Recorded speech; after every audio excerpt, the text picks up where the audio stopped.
Hello, this is Xbox Ahoy, and this is the 11th episode of my Black Ops 2 weapon guide. This time, we're covering the DSR 50. Black Ops 2 marks the weapon's debut in the Call of Duty series, and it serves as the high-damage bolt-action option for those seeking the maximum possible one-shot lethality. The DSR 50 is a German rifle, designed and manufactured by DSR Precision. It is a higher-calibre variant of the DSR 1 design, built around the powerful 50 BMG anti-materiel cartridge. Like the DSR 1, the 50 caliber variant is a bolt-action rifle in a bullpup configuration, with its magazine behind the trigger for a shorter overall length.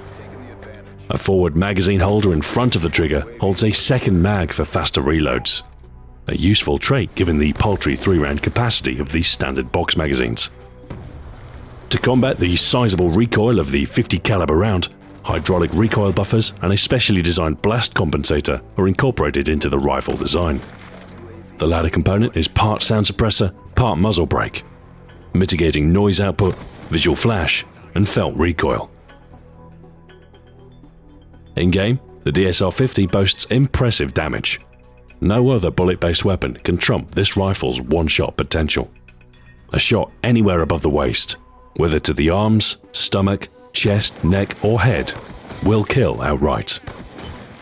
When suppressed, this damage will be diminished somewhat, only killing in one shot to the head, neck, and chest. This damage is unaffected by the distance from your target. The DSR is entirely capable of efficiently eliminating enemies at extreme ranges. As a bolt-action weapon, the potential rate of fire is very low. The bolt needs to be cycled manually between every single shot. This equates to a maximum effective fire rate of around 50 rounds per minute. This slow rate means you're more reliant on accuracy to better put the high damage of this weapon to use. Hipfire performance is very poor. Divergence is significantly worse than even the other sniper rifles. While a successfully connected shot will often kill, hipfiring should be saved for the direst of emergencies. Relying on a secondary weapon is a far more sensible choice in closer quarters. Recoil is high, but will always settle between shots. While this might make tracking a moving enemy for follow-up shots challenging, the DSR's kick is seldom a factor in shot accuracy. Aim time is slow at 420 milliseconds, reinforcing the weapon's intended role as a long-range area denial weapon, instead of anything more aggressive. Magazine capacity is low at just 5 rounds, although few weapons can lay claim to 5 reliable kills between reloads, so the capacity issue isn't critical. Reloads are relatively slow, but when performed in a safe place are not too inconvenient. A spare 3.29 seconds is usually easy enough to find. Our class with the DSR 50 is both resistive and reactive, centered around a long-range rifle, but with the means to deny enemy attempts to dislodge you from your perch. Our attachment selection focuses on making the DSR more effective at a longer range.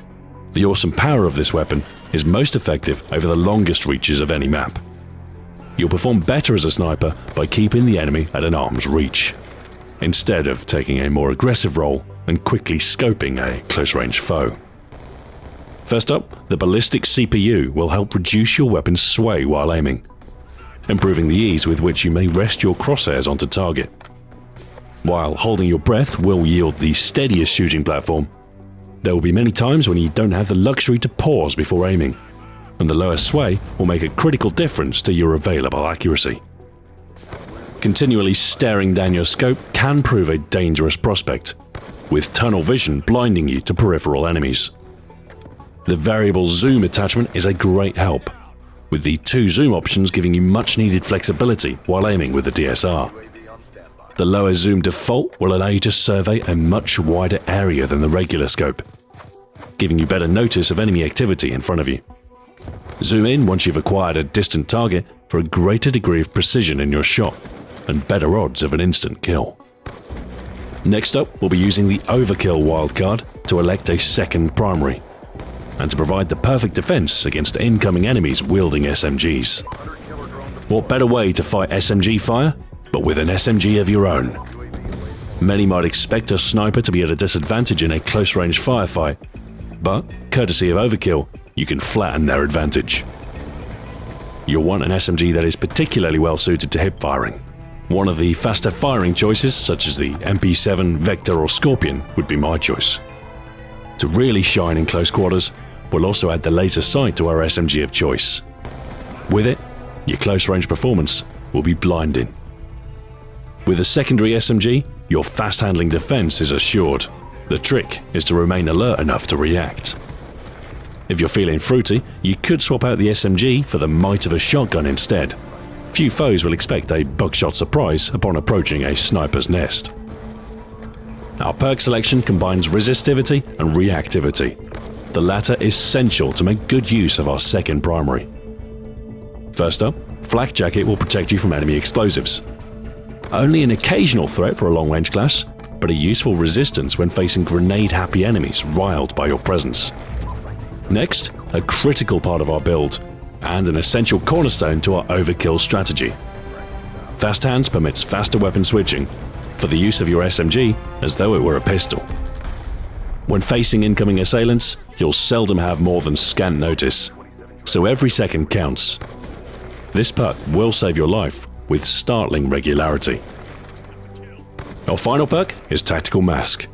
When you're holed up in a good sniping position, others may attempt to dislodge you through use of tactical grenades. In any case, with a weapon built for precision, keeping your sights clear should always be a priority. Finally, the Claymore is a useful means of protecting your back whilst you are otherwise emplaced. While more dependent on good positioning than the Bouncing Betty, Claymores will prove more troublesome to avoid. They'll give most enemies pause for thought in their approach, and the destruction or detonation of your Claymore might give you notice sufficient to de-scope and switch weapons. That's our build. A deadly marksman's rifle at its core, with reactivity through the Overkill wildcard rounding out the sniper rifle's key weakness. Of course, the trick is knowing when to switch to your close-range primary. A degree of alertness, an eye on the minimap, and a keen sense of hearing can all help. If all else fails, the arrogance of your opponent might be their undoing. Their expectation of an easy kill might give your surprising secondary a window of opportunity.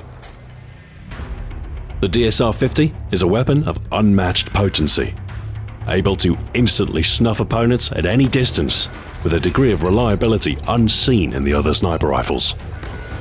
A successfully connected shot to the center mass of your enemy will yield little surprise in terms of lethality, whereas the lower damage sniper rifles might only wound, giving your quarry the chance to escape.